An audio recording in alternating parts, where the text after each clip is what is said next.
The Bible also speaks of a man named Cyrus. I'm sure you're very familiar with him. When Cyrus took over the Medes and united the Medo-Persian kingdom, he usurped his grandfather's authority. His grandfather was brother-in-law to Croesus. We've mentioned him. He's the rich. We talk about the riches of Croesus. He was a king in Lydia, or what we would call Asia Minor.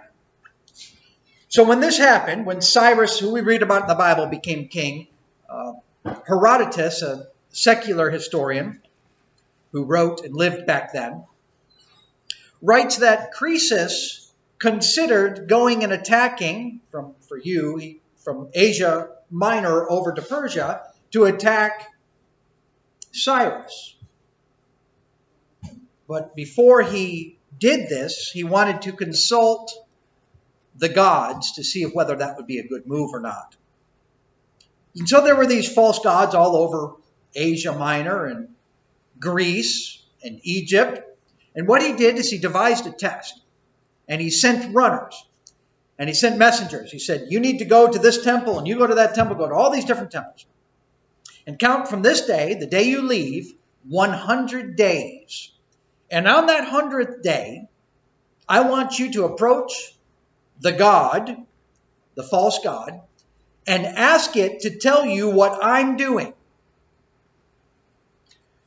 None of the replies are recorded except for one. The false god Apollo in Delphi, replied this way. Number of sand grains I know, and also the measures of the ocean. You notice there's a lot of bravado in here. And it's also a lot of stuff you can't prove. It's always nice to make those claims that you can't falsify. I understand him who is dumb, as in cannot speak, and can hearken to the voiceless. Yeah, I get to say what he says. All right, so there's the bravado. Here's the answer. A smell steals over my senses, the smell of hard-shelled tortoise seethed in bronze with the meat of lambs mingled together. Bronze is the base beneath, and bronze the vestment upon it. So they bring all their responses back. And when Croesus hears this one, he says, that's it. That's what I was doing. I was boiling tortoise and lamb stew in a bronze cauldron. And so he determined from that, well, that must be the real God. Now we know that it's a false god, and he's going to find out it's a false god also. But because of that answer, he says, look, the god Apollo at Delphi, that's the real God. And so he tries to win the favor of that god. That's how you won the favor of the gods back then. You bought them off, thinking apparently that they needed something you could offer. Acts 17 talks about that, right? God doesn't need anything we'd have to offer. So he brings more and more gold and all these gifts to the oracle at Delphi. That's part of the reason why we know about the wealth, the riches of Croesus, because everything that was recorded as being there. So finally he wins the favor, and then he asks this question. Whether or not he should go to war against Cyrus. And the false god replied that if Croesus made war with Persia, he would destroy a mighty empire. So Croesus says, this is great. He interprets that as a yes. He gets his army. He goes over to war with Cyrus. And Cyrus beats him up and conquers him and destroys his own empire. When Croesus lost to Cyrus, because what the oracle had said was ambiguous, could be interpreted either way, and he'd interpreted it the wrong way, When Croesus lost to Cyrus and destroyed his own empire, Croesus sent to Delphi, back to that god, to ask whether it is a rule with him to cheat those who do him good. Croesus was ticked off because the god had cheated him. And whether or not this God was ashamed, and whether or not it was a rule for Greek gods to be ungrateful to their patrons. How sad. Imagine Croesus. Is there a return policy on all these gifts that I gave to you? If I find out that you're false, can I have my money back? There's an expression, never meet your hero because he or she will only disappoint you. With false gods, there is nothing more true than that. They are the products of men's imaginations, and all they are the products of men's worst part of their imaginations, but not with Jehovah God. Who here can't wait to meet him when he comes? I can't wait. Here he comes and says, we're going to be running toward him. In fact, we meet him in obedience right now, and you know it. There have been times where you have said, I am so thankful that I obeyed that instruction right there. Thank you, God, for giving me that instruction. I can't wait to meet you. And then when we meet him in prayer, we see that over and over and over with David. God caring for him, watching out for him, telling him where to go, how to do it. What a loving God we have. Now, remember it says, the eyes of the Lord move to and fro throughout the earth, that he may strongly support those whose heart is completely his. Now that is spoken to an Israelite. But God is an equal opportunity employer. I know that's spoken to an Israelite, but it doesn't matter where you're from or who you are. If your heart is completely his, then he's there watching over you. This is still applicable today. You said, Lee, you're talking about false gods from thousands of years ago. Yes, but there are different forms of saying there is no God. One of them to say is that this is the God. Another one is to say that science answers all the questions. Science will tell us, oh no, there is no God. Not that they can even show that. Just this week, I read this headline. Root of humanity's belief in evil possibly found. Root of humanity's belief in evil possibly found. Now, we know what the root is because God has told us all about it. But in the science world, God isn't even an option. He's been written off years ago. Bill Nye, the silly guy, I like to call him. He's a science guy. He's a pseudoscience guy, but he presents himself as being a science guy. He says this, I'm a speck among specks. He's talking about specks of sand. He says, look, I'm just like the sand on the seashore. Just dirt. That's all I am. Now, we admit that we're made from dirt, but we're more than just that. The real part of us is we can't touch, taste, see, feel, or hear. I am a speck among specks, on a speck, orbiting a speck, in the middle of specklessness.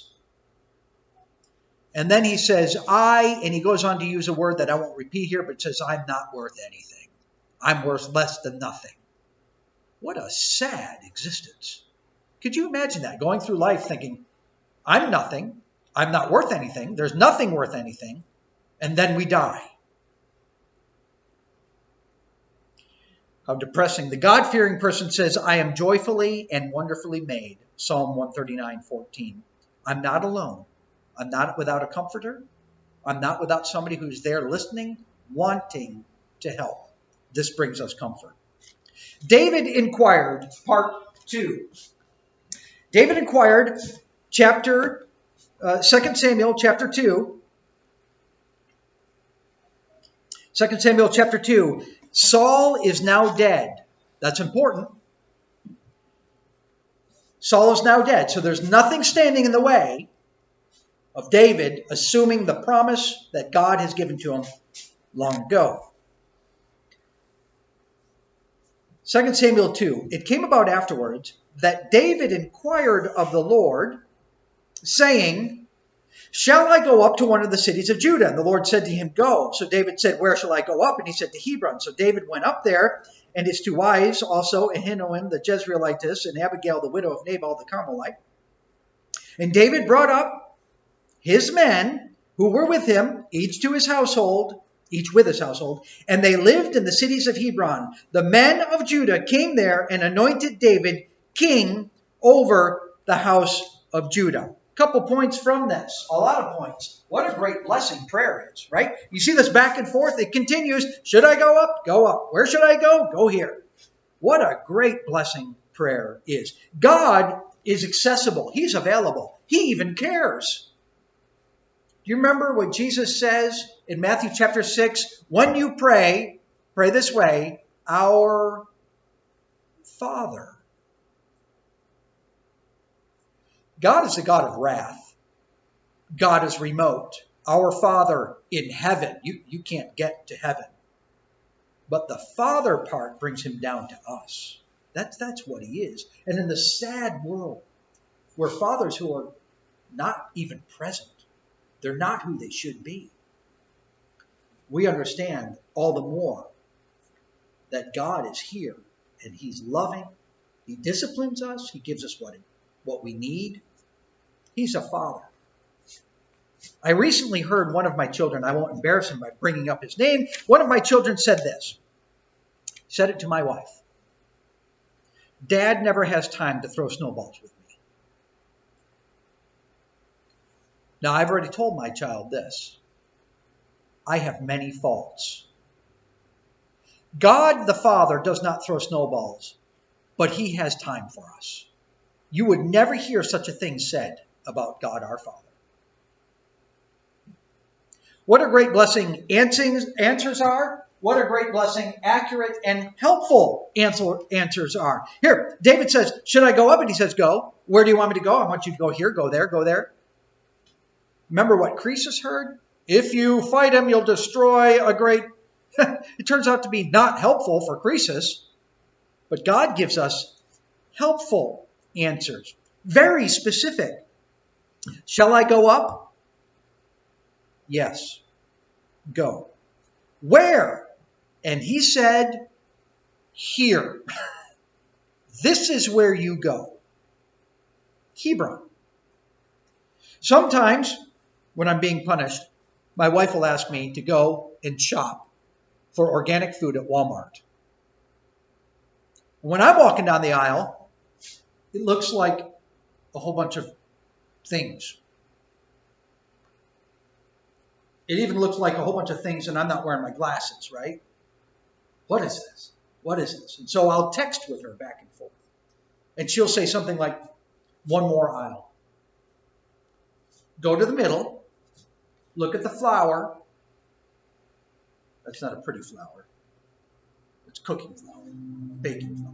Look at that package and then look down on the bottom, and there it is. It'll be blue. There it is. This is what God can do. Remember this. God knows. He knows what's going on. And he says to David, I want you to go here. Now, let me ask you this. If you had that kind of power, that kind of information accessible to you, what would you do? Use it all the time. What a great relationship. The helpless, David, relies on the helper. The creature submits to the creator. Yeah, David is the creature, and here's the creator. And when the creator says go, David goes. Now, he's learned that this is more about submission, more than just submit. Yes, I need to submit because he's my creator, but he's also my helper.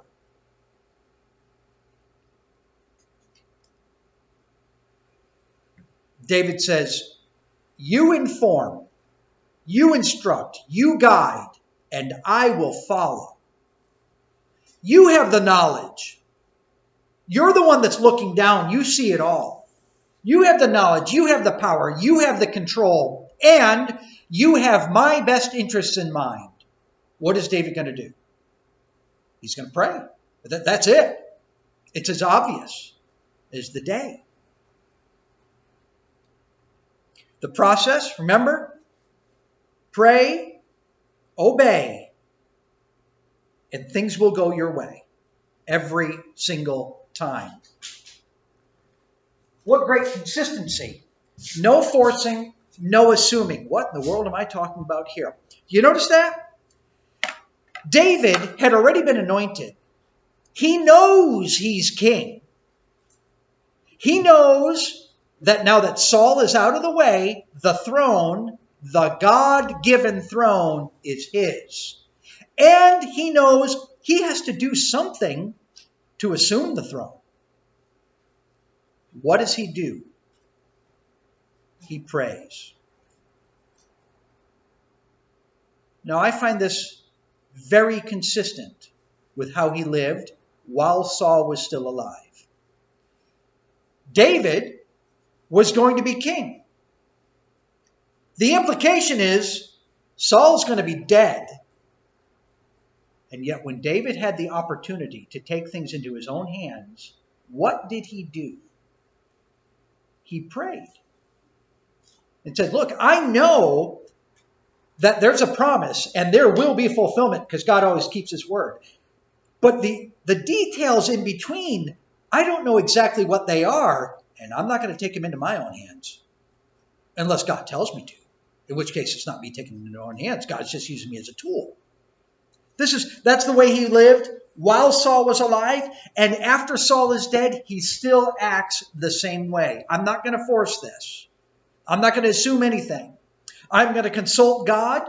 I'm going to pray to him, and I'm going to say, God, what do you want me to do? And if he tells me this is authorized, this is what I want you to do, then I'll do it. If he does not, then I will not do it. It's as simple as that.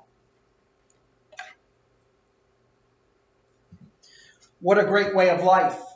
One prayer leads to another.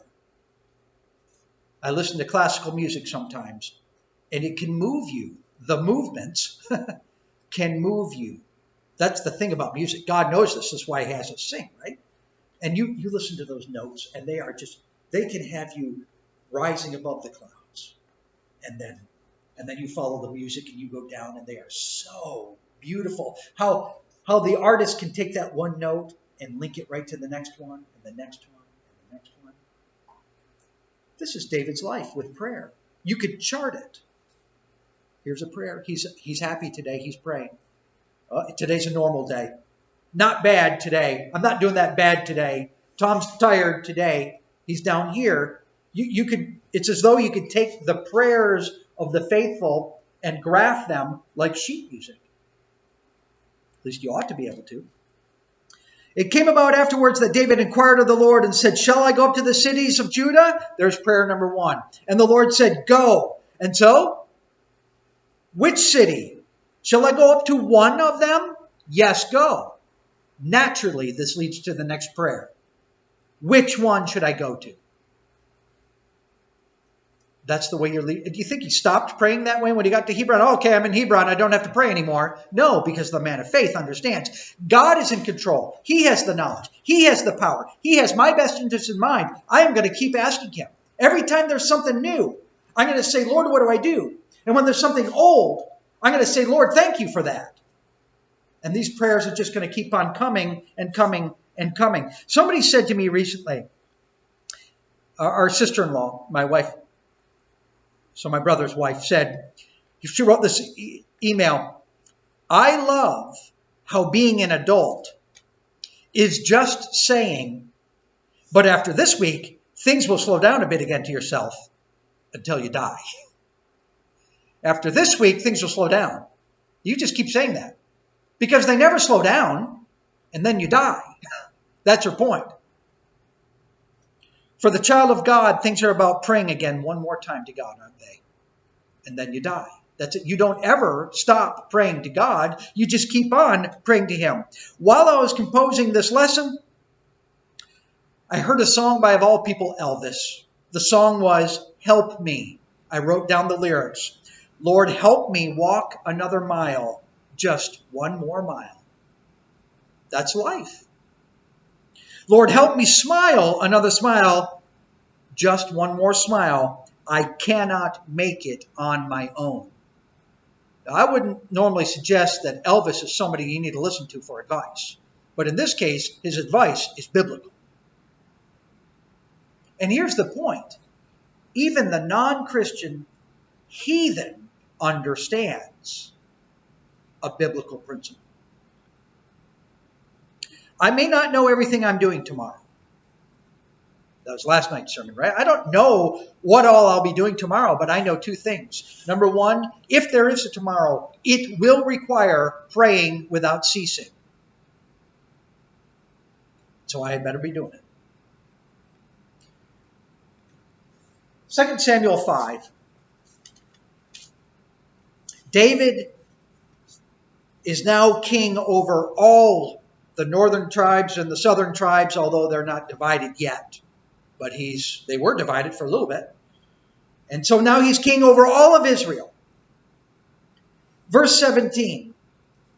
2 Samuel 5:17. When the Philistines heard that they had anointed David king over Israel, all the Philistines went up to seek out David because the troubles never stop. Get that. This is life. Teaser for tomorrow's lesson in the morning. This is life. The problems never stop. When do you think they're going to stop? You're having a bad day today. I get it. I have bad days. Guess what? It's not going to stop until I die or Jesus comes. There's purpose in that. Right now, the Philistines heard that David anointed king. And so here they come. And David says, again? Yes. Exactly. This is life. When David heard of it, he went up to the stronghold. The Philistines came and spread themselves out in the valley of Rephaim. They're there. He can't do anything. Oh, whoops. He can't he? What does he do? When problems come, we know the plan. We know the procedure. David knows it. All those Psalms we read, how many times is David praying out to God, God, I'm in trouble, help me. Why? Because he understood the plan. Then David inquired of the Lord, saying, shall I go up against the Philistines? Will you give them into my hand? And the Lord said, go, David, go up, for I will certainly give the Philistines into your hands. It never ends. It never ends. It never ends. Pray because you are helpless without God. The Philistines are everywhere. David can't do anything. He's a dead man, even in the stronghold. He is a dead man. And so what does he do? The only thing he can. I read recently about a jellyfish. And there are other sea creatures that do the same thing, but this one was about a jellyfish. The jellyfish has one defensive mechanism and only one. It's called bioluminescence. It gives off light when it's being attacked. Here is the purpose they have surmised. The only purpose of this light, its only defensive mechanism, it is completely helpless. It is a jellyfish. Its only defensive mechanism is give off this light. And what it does is attracts prey. Well, why would you want that? Because the prey are actually preying on the prey that are preying on it. It's calling for help. It's saying, I'm being attacked. Will something larger than what is attacking me please come and attack it? This is exactly what David is doing. God, I'm surrounded. You're the only one I can turn to. You're the only predator large enough to come and attack what's attacking your faithful child. Pray because God compels himself to answer his faithful children. We talked about this a little bit the other day. God requires himself to answer his faithful children. This is the only thing we can rely on. This is why prayer works. Because God is consistent. And God has said, when my faithful people meet my conditions, I will answer their prayer. If we didn't have that, we would have nothing. And so, to state that oppositely, or to state it another way, everything we're talking about hinges on this. Yes, there is a God there. He's willing to hear prayer. He wants to answer you. In fact, he compels himself that if you have met the conditions, he will not answer you. He can't because of who he is. I'll illustrate it this way. I read about turkeys. They did this scientific research. Turkey hens, turkey mothers, have little turkeys, and the little turkeys go chirp, chirp, chirp, chirp, chirp. And when the mother hen hears that, that signals them to start being mothering to them. This is so powerful in them. God programmed it into them. And that programming is so powerful that what they did is they took the carcass of a dead weasel, stuffed it, tied it to a string, and pulled it into the cage of the turkey. And the turkey attacked it because they're natural enemies. It just attacked it. Even though it was dead, it attacked it. Then they put the recording of a young turkey going chirp, chirp, chirp in the natural enemy's stuffed body, pulled it through. And instead of attacking it, the mother hen mothered it. All because of the chirp, chirp, chirp. Because God pre-programmed into that. Turkey, when you hear chirp, chirp, that changes you, and you can't stop yourself from mothering it. Do you remember what God says, what Jesus says? Jerusalem, Jerusalem, who kills the prophets and stones those who sent to her. How often I wanted to gather your children together like a hen gathers her chicks under her wings. But you were unwilling. This word loving kindness, we talked about this the other day, some 285 times in the Old Testament. Joint obligation, loyalty, loyal love, obligation, joint obligation, loyalty, faithfulness. That's the root of the word. God says, I'm answering you. Yes, I am merciful. Here are my codes of mercy. And when you meet these codes, I cannot not answer you. Oh, by the way, if you don't meet them, I cannot not answer you that way either. But for my faithful children, when you call to me, I can't not answer you. I, the Lord, your God, am a jealous God, visiting the iniquity of the fathers on the children, the third and fourth generations of those who hate me, but showing loving kindness to thousands, to those who love me and keep my commandments. You keep them. Now, I realize that that's from Exodus. John 14:15 say the same thing from New Testament. Look, it doesn't use the word loving kindness. That's why I'm bringing it up here, the Old Testament, right? Here's that word. If you keep them, I can't not answer you. I must answer you as long as you are doing what it is I say. Pray, because this is the plan, right? David, he's surrounded. What's he going to do? And that's where we are. I'm surrounded. Lord, something's happening. We all have life. What do I do? You pray. Because God is in control. God knows what's happening. God knows the right way out of the situation. God has your best interests in mind. And so naturally, you will pray to him because you have no other option.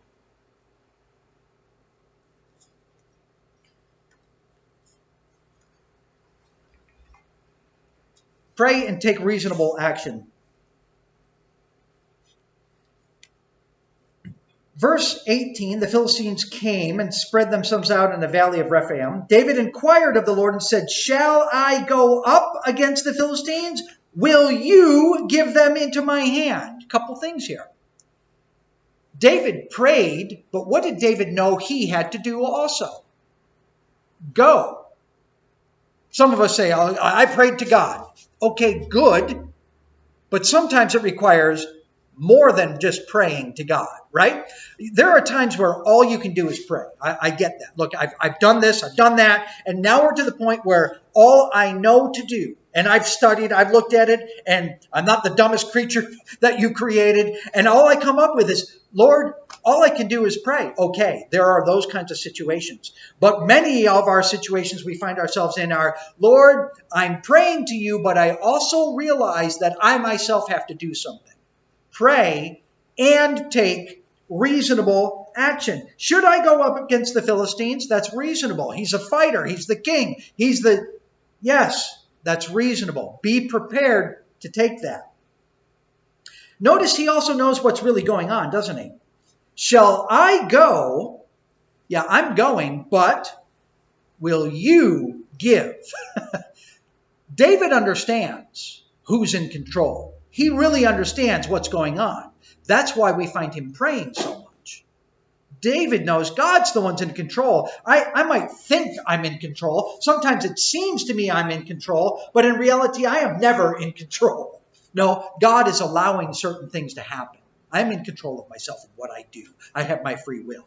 But overall, the only reason why I'm still alive is because God lets me be alive today. God is the one in control. Now, having said that, pray and take reasonable action, but don't trust that reasonable action. Notice he had gone down to the stronghold. He's in the stronghold.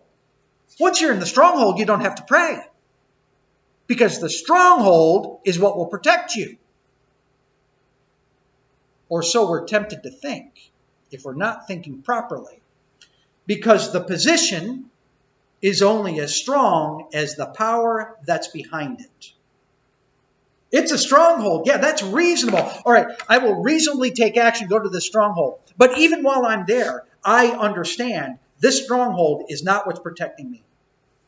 God might be using it, but it's God that is protecting you. Yeah, let's see. When Moses and Aaron were standing there holding up that staff, were they saying, this staff is what's conquering this? No. The position is only as strong as the power behind it. The ark goes around and around and around Jericho, and they're thinking, this box is really doing it. No. Did they do it? You bet. And in fact, there it's unreasonable. What? That only emphasizes how much, yes, we're supposed, even when it seems reasonable, it's actually God that is doing the work. That's why we're praying to him. He's the one in control. So when you pray and you obey, what happens? Things go your way every single time. Verse 20, David came to Persia and defeated them there, or smoked them. I like to think of them as smoking them. We smoked them. We understand what that means in English idiom. It means you destroyed them. And he said, the Lord has broken through my enemies before me like the breakthrough of the waters. You have a footnote there. It'll say, therefore, he named the place Baal-perazim, or Baal means master. He mastered it. God can master any of your problems. He's the master of getting rid of your problems. That's why we pray to him. That's why you have written over your doorway, don't introduce God to your problem. Introduce your problem to your God. Because God's the master at making all those problems just dissolve. Now again, he might not make the problem go away. Remember, I read this week that peace is not the absence of problems, but the presence of the master while you're going through the problem. Now the Philistines came up once again. Here they come again, because life doesn't stop, and spread themselves out up against the valley of Rephaim. And when David inquired of the Lord, I forgot verse 21. They abandoned their idols there. So David and his men carried them away. Because this is actually what life is about. Life is actually about, there is a God. And that's it. There's a God. What's the backdrop to their idols? Well, there's a God, but some people said there's not. He's not the God. There's this God over here. And so God spends the whole Old Testament and the New Testament declaring, no, I am the God. I'm the God, God says. This little verse 21 gives us an insight into what's actually happening here. There's a battle, a spiritual battle in the heavenly places, and in it, God is saying, I'm God, and David understands that he is only a tool. That's all he is. Now, he's a privileged servant of the Lord, but in the big picture, all he is a servant of God. He's fighting as a pawn in God's battle. And so when this battle is done, what does the pawn say? he comes back to the commander and says, what is your next move for me in this fight? That's what the pawn does until he's relieved of his command. And the coming back in our situation to the master and saying, what do you want to do next with me, is in our prayer. You will pray until you are relieved of your command. That's all we are, servants. The Philistines came up once again because here they come. And that's what life about. Verse 23, David inquired of the Lord. Yes, because that's the plan. That's what always happens. And the Lord said, you shall go up directly, circle around. Listen to the detail. This is what God can do. A real God can give you the details. He gives them, he talks about verse 23, circle around them and come at them in front of the balsam trees. Such specifics. This is like the wisdom of our day. The Lord can give you wisdom. Wisdom that will blow your mind. Wisdom that will say, I know exactly how to act. I don't know everything, but I know the principles that I need to get through this situation, to solve this problem, this set of problems. With my life, even with somebody else's life, whether or not they listen, or with the congregation. God can do this.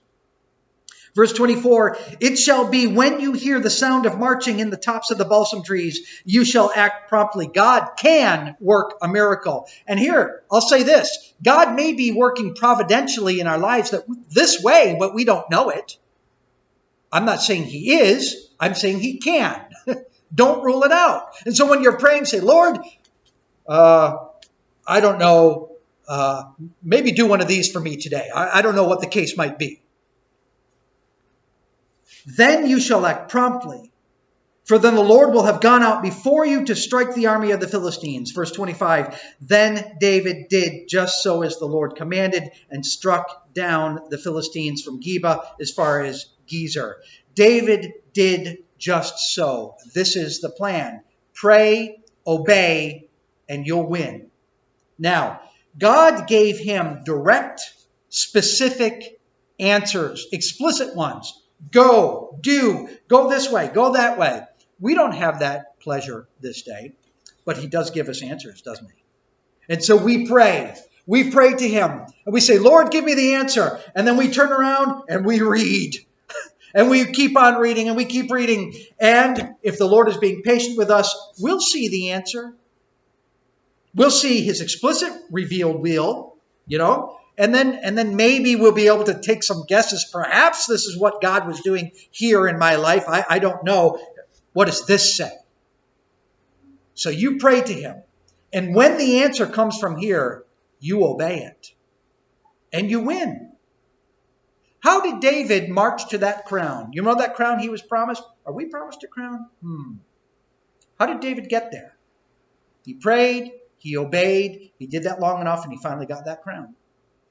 This is exactly the approach that we need to take.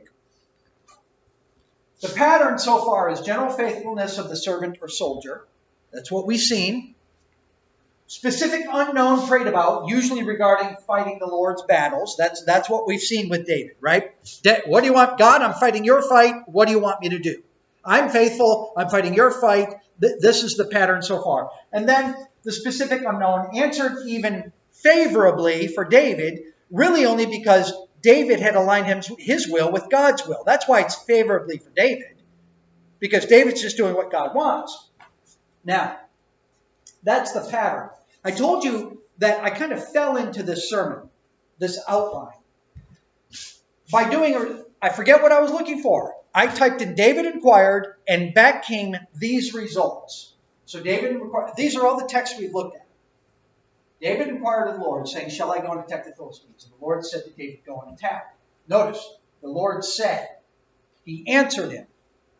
Then David inquired of the Lord once more, and the Lord answered him and said, David inquired of the Lord, saying, shall I pursue them? And he said to them. Then it came about afterwards, David inquired of the Lord, shall I go up to the cities? And the Lord said to him. David inquired of the Lord, and the Lord said to him. David inquired of the Lord, and he said to him, time and again, time and again, time and again. These are the passages we've looked at. David prayed, and God answered. Now, watch what happens here. And we don't even need to study the text because you already know it. Watch what happens here. This is the next return. David sent and inquired about the woman. One said, "Is this not Bathsheba, the daughter of Eliam, the wife of Uriah the Hittite?" You know what happens. You know what goes on in that story. You know the end of it. David therefore inquired of God for the child. You remember what God said about David's child. And so David inquired of God. Now look, and the Lord said, and the Lord answered, and he said, and he said, and he said, and he said, and he said. What's going to happen here? Listen. David fasted and went and lay all night on the ground. This is what we call deafening silence. They talk about people from New York City. I'm sure you guys have it up here too. People from New York City, they are so used to hearing noise all the time that when they go and spend the night in the country, they can't sleep because it's too quiet.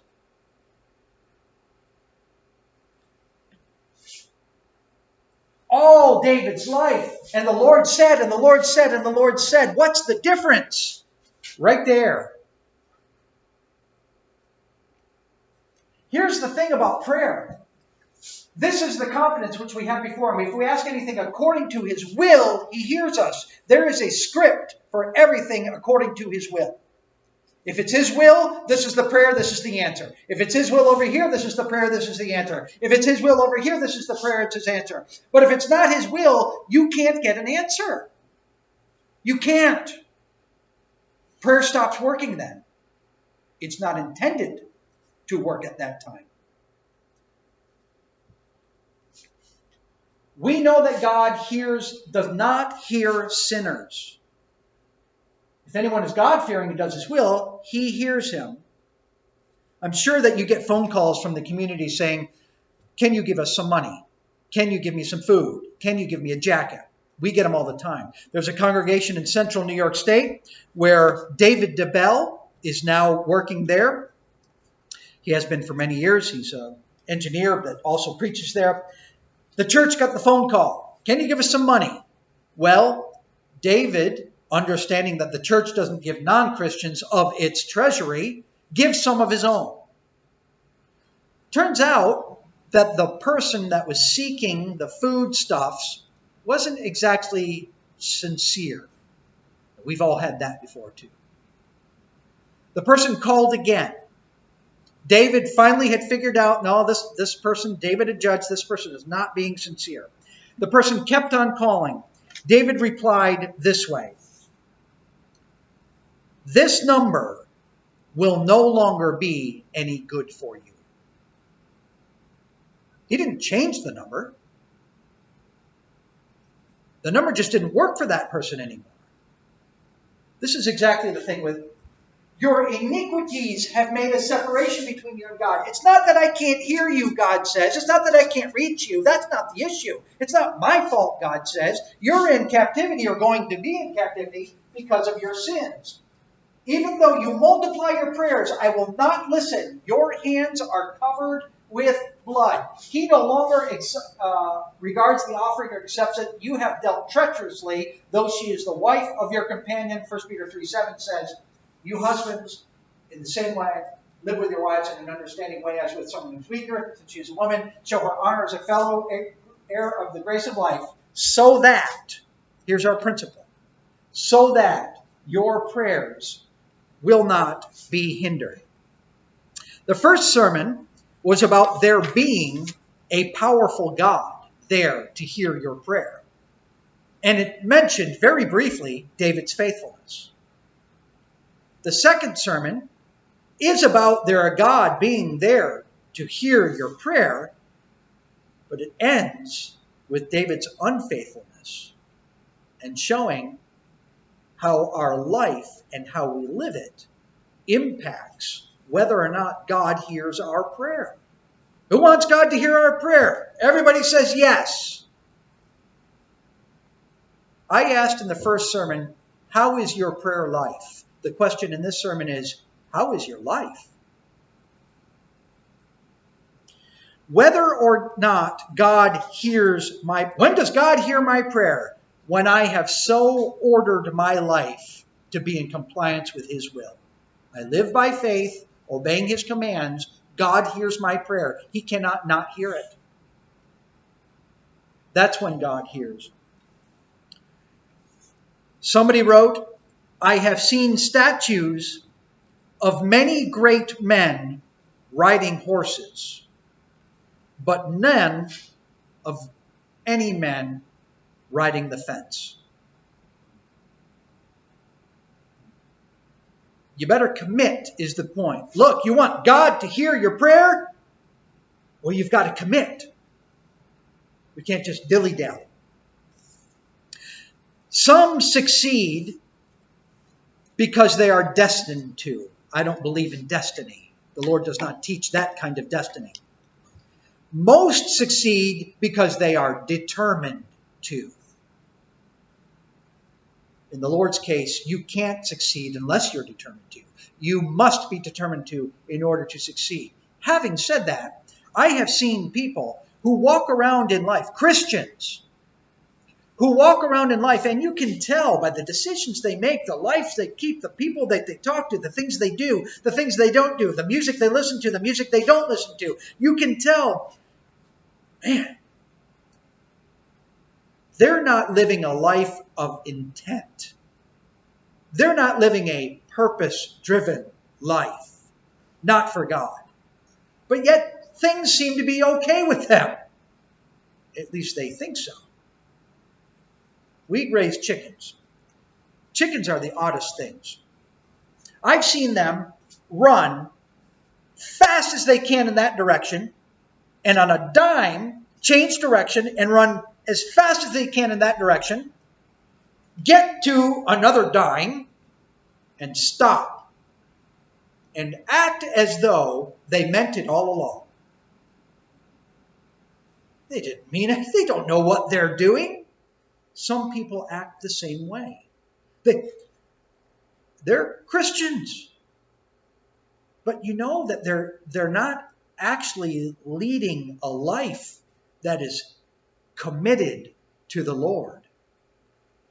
And then they have all these kinds of problems that are as a result of the decisions that they make, and yet they think as though that the situation that they're in, there actually was no other option.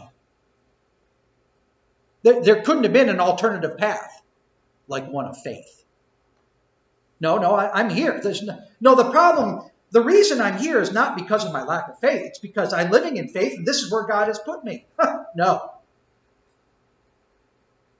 Again, I've seen statues of many great men riding the horse, but none riding the fence. I hope that these lessons today have been inspiring for you. God is there. He wants to hear your prayer said in faith, the prayer of a committed Christian said in faith. I hope that these lessons have inspired you and that you leave here better equipped to serve him than we walked in. Thank you for your good attention.